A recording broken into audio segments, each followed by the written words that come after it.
Nice walking up to this cool background music by the guys. Thanks, guys. It was really nice. Hey, happy holiday weekend. A lot of people are away on holiday, obviously, and people are having a good time. Hands up if you've had Easter eggs. Anyone had Easter eggs already? Yeah, you've had Easter eggs. Hands up if you've done hot cross buns. Who's done hot cross buns? Yeah, all right, cool. Hands up if you know about the Easter Bunny. You guys know about the Easter Bunny? Right. Hands up if you've done an Easter egg hunt. Anyone done an Easter egg hunt so far? Yet this weekend. You know, this weekend is an amazing weekend for Christians all around the world. It's a weekend where, get this, 2.18 billion people who call themselves Christian are setting this weekend aside to remember what Jesus did on this weekend. 2.18 billion, which is amazing when you think about how we started, how Christianity started. A group of nondescript people who didn't even like each other, who couldn't stop arguing about who would be the boss, started this movement which today numbers around 2.18 billion people. It's amazing because the types of things that Jesus said to start up a movement like this, I mean, you'd never say them. For example, if I wanted to start up a political movement, I might stand on a platform and say, you know what, I'm going to start up a movement, and in this movement, you won't have to pay taxes. If you vote for me, you won't have to pay taxes. You know, I think I'd get a lot of followers. Would you want to follow me? If I found out a way where you didn't have to pay taxes, hands up if you'd follow. I mean, you know. But you know what Jesus said? This person who started this 2.18 billion following movement, Jesus said, pay your taxes. That's what Jesus said. Crazy. And then if I wanted another platform to stand on, I might stand on the platform of crime. You know, everyone gets on the platform of crime and prevention and all this sort of thing, law and order. And I would say, I'm going to have a country where if somebody steals stuff from you, we're going to catch them. We're not just going to let it go, we're going to catch them. And we're going to make them pay. And you'll get your stuff back. I think a whole bunch of people in Remuera would go, we want to vote for you. We'd vote for you. You know what Jesus said? He said, if someone steals your shirt, give them your jacket. They obviously need clothes. This is what Jesus said. And then he started saying real crazy stuff. Like, okay, I am the bread that has come from heaven.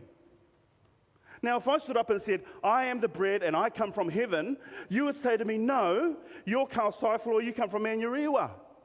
And this is what everybody said when Jesus stood up and said that. I'm the bread and I come from heaven. They said, no, we know your parents and you come from Nazareth and nothing good comes out of Nazareth. What other crazy things have you got to say? And Jesus is like, okay, I'm really going to ramp this up. And then he says the craziest thing he's ever said, and he said this, okay, you guys think that's crazy? Listen to this. If you want to go to heaven, you must eat my body and drink my blood.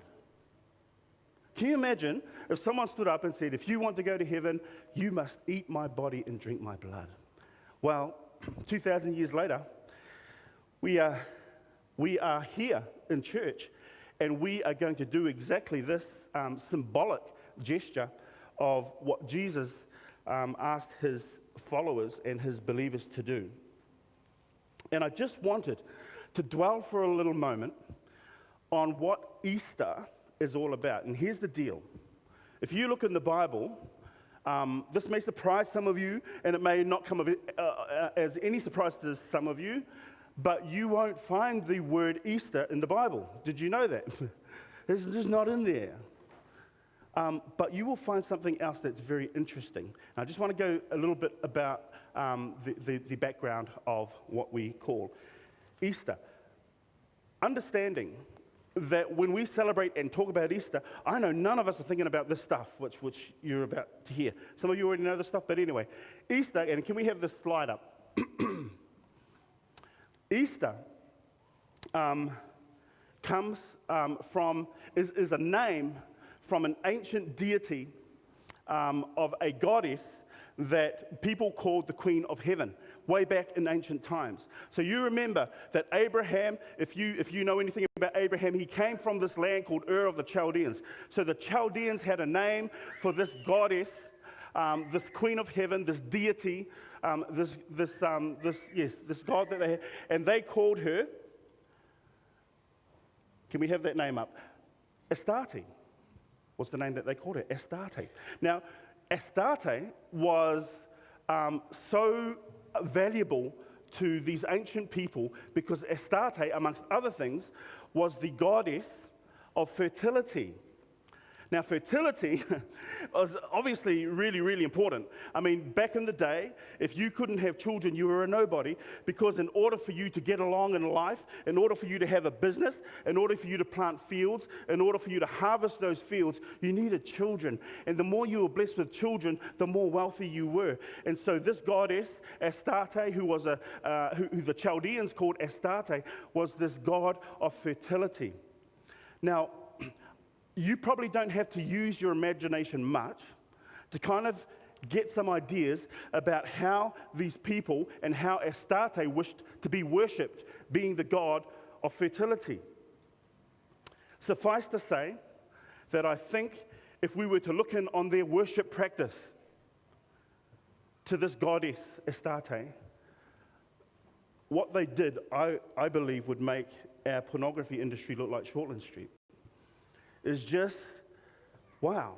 And often God would say to the Israelites, do not follow what these people are doing. And the Israelites are looking over the fence and they're going, I wish we could do that. Our worship is so boring. And God would say, no, don't do it. This is Astarte. Another name that the Babylonians used to call her was Ishtar. Ishtar was the name that the Babylonians would give. Another name, have we got another name up there? Ashtoreth, and you might remember this name, Ashtoreth. It was a name that the Zidonians called for the same person, the same deity.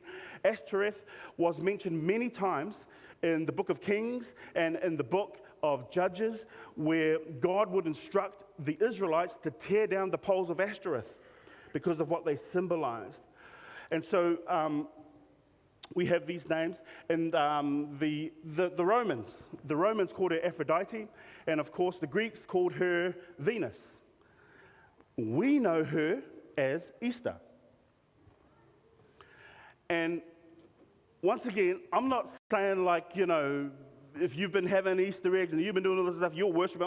Look, that's not the case. All I'm saying is that we just need to understand what we're talking about and some of the background behind some of the things that we just take for granted. Can we just go to the next slide? Who knows this guy? It's the Easter Bunny. Cute little guy, right? Cute little guy. Back in mythology and back in ancient times, the bunny rabbit was revered for its fertility. And I'm sure you've heard the saying, breed like rabbits.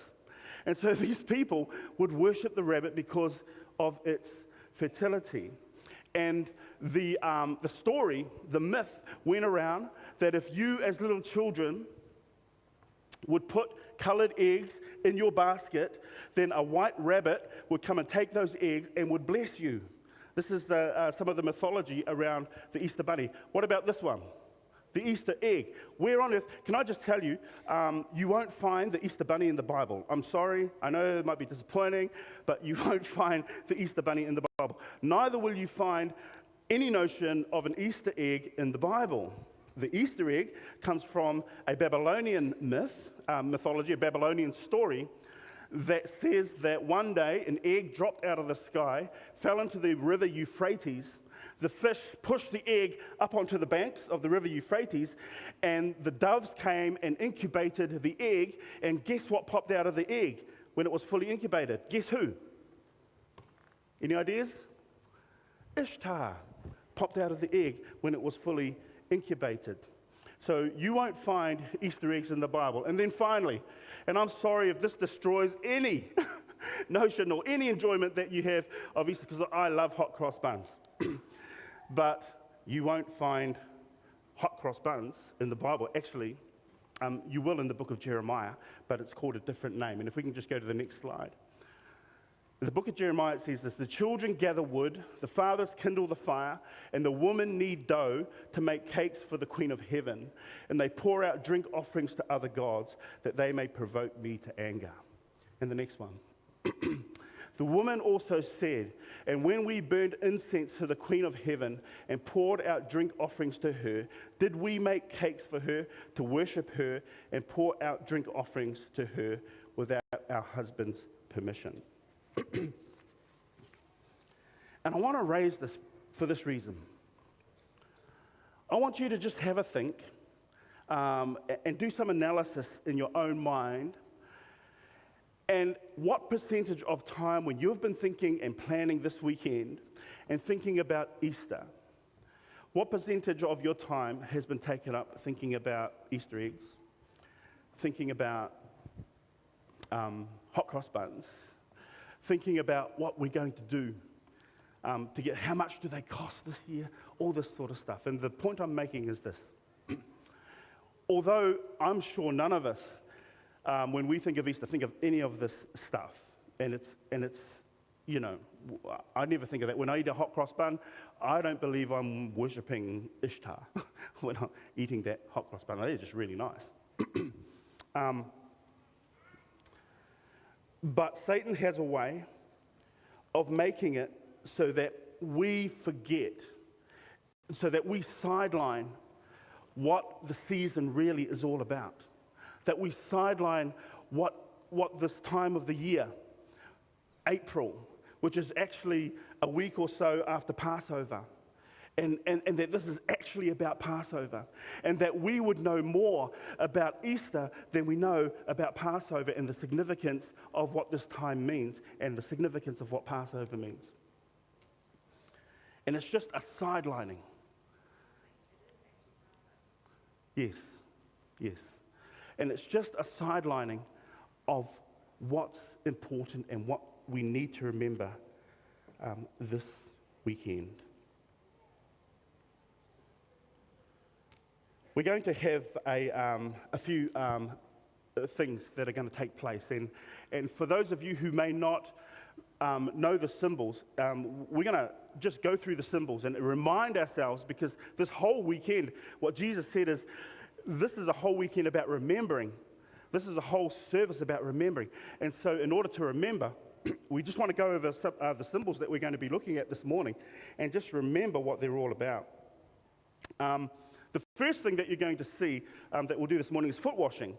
And if you're new, and if you were just kind of looking in on our church and what its activities would be this morning, in a few minutes' time, you would go to a room out the side and you would notice that people are washing each other's feet. And if you're new to all of that and you've never seen that before, it would look decidedly weird, I'm sure. Why are people washing feet? That's like, no one ever does that. No one ever washes feet. Well, here's the background to foot washing.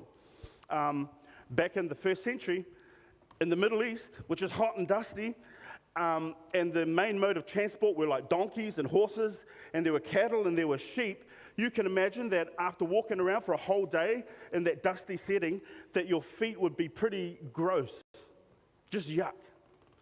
And to make it worse, at the end of the day, you would go home for a meal, and like they didn't eat how we eat now. Like we sit at a table, and we just eat at a table, and it's all cool with a knife and fork and plate. Those guys kind of ate on the floor, and they reclined backwards and put their feet towards the table. You know what I mean? I mean, can you imagine if somebody did that at your place, and their feet were full of gunk from walking around in bare feet or sandals all day? I mean, I wouldn't even let that, our guys who play basketball, and they love to take their basketball shoes off and their smelly socks. I mean, I'd be ordering them to go wash their feet. And so the washing of feet was something that was incredibly common back in those times. And so the disciples had come from walking around a whole day, and their feet needed to be washed, except there was a problem. All the boys, all the disciples, have been arguing about something. You know what they were arguing about? Who's going to be the greatest? That's what they were arguing about. Who's the best? Who's the most influential? Because they should be our leader. And some guys were backing Peter, and other guys were backing John, and they were forming their little cliques. They were arguing hard out about who was the greatest. And so when they get up to this place and everyone's got dirty feet, there's no way that anybody's going to wash anyone's feet because everyone wants to be the greatest. So Jesus gets up and shock horror to these guys, the rabbi, the king, the leader. By now they were believing that he was from heaven. He gets up and he stoops low and he starts washing people's feet. That's where we get this symbolism from, the washing of the feet. Peter goes, hey, you're not going to wash my feet. And Jesus goes, listen, if I don't wash your feet, you can't have any part with me in my kingdom, which of course is what everybody was arguing about. We all want to be number one in the kingdom. So Peter goes, well, can you wash all of me? And Jesus says this. He says, I don't need to wash all of you because your sins have already been forgiven. See, when you come to Christ, he washes you, you're clean. He actually washed and cleaned you 2,000 years ago. But Jesus said this, I need to wash your feet because your feet is what walks around in the sinful world. Your feet is like your motives. You see, we all have motives. Even though we've been saved by grace, and God has saved us by his grace 2,000 years ago, that's what the Bible teaches. We still walk around in the sinful world, and our motives are unclean people. And this, what we're doing with the foot washing, is symbolizing that although we're saved by grace, subjectively, we still walk around in sin. And so symbolically, we need to bring our motives and our attitude to Jesus regularly for cleaning. What are some of the spiritual aspects that we can gain from this? Number one, the reason for foot washing is to practice humility. Look what Jesus did. Number two, is to strive to serve, not strive to be first, not strive to be the leader, not strive to have position, but strive to serve. And number three, let Jesus wash your motives regularly. If you stop letting Jesus wash your motives, you're going to make some really dumb decisions because you're making them based on your own motives and your own morality. Let Jesus wash your motives regularly. Let's go to the bread.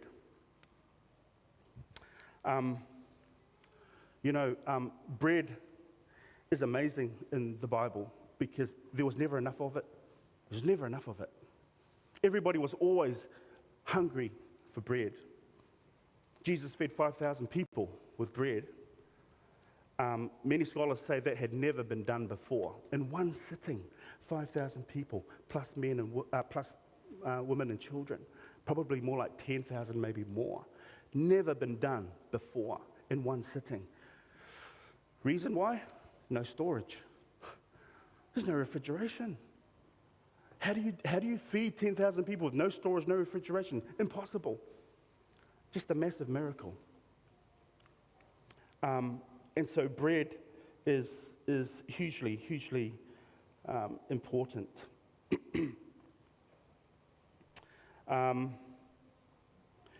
The bread symbolizes, the breaking of the bread symbolizes Jesus' broken body, his body that was broken for us. Our ceremony that we celebrate and that we remember is not based on an Easter tradition.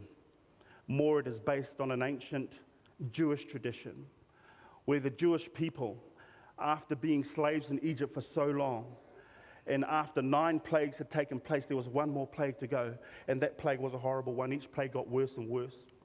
You can read about it in the book of Exodus. And this plague was the worst one. And in this plague, God said to Moses, tell the people that I'm sending my angel of death. And my angel of death for this last plague will take every firstborn child, will take the life of every firstborn child in order to persuade Pharaoh to let my people go. But there's a way out, God said. If your people take a lamb, an innocent lamb, and take the blood and sprinkle it on the doorpost, my angel would pass over. That's why we celebrate Passover. My angel will pass over your house, and salvation will come to you. And so the people were instructed to do this, and they were instructed to bake bread, but this bread was special. This bread was to have no rising agent in it. We call it leaven. No leaven in the bread. And so the bread looks like this, hardly appetizing. It's just flat. As compared, interestingly enough, to the hot cross bun, which is all puffed up. And the message that God was giving to Moses and to us who are followers of Jesus Christ today is that in order for your life to be transformed, you need to be like unleavened bread. Have no puffing agent inside of you whatsoever. You need to have a dose of humility, just as Christ was. And then, of course, the bread was broken to represent Christ's broken body. And what can we learn from this? Let's just have the next. Jesus was broken so that I could be whole.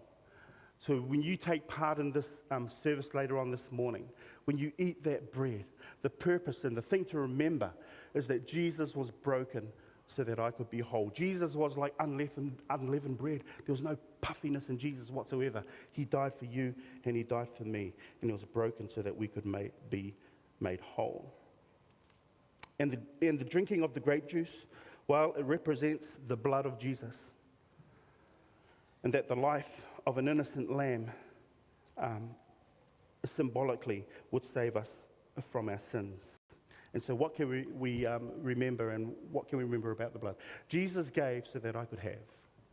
When you are drinking this grape juice, it represents this fact that Jesus gave his life so that I could have life.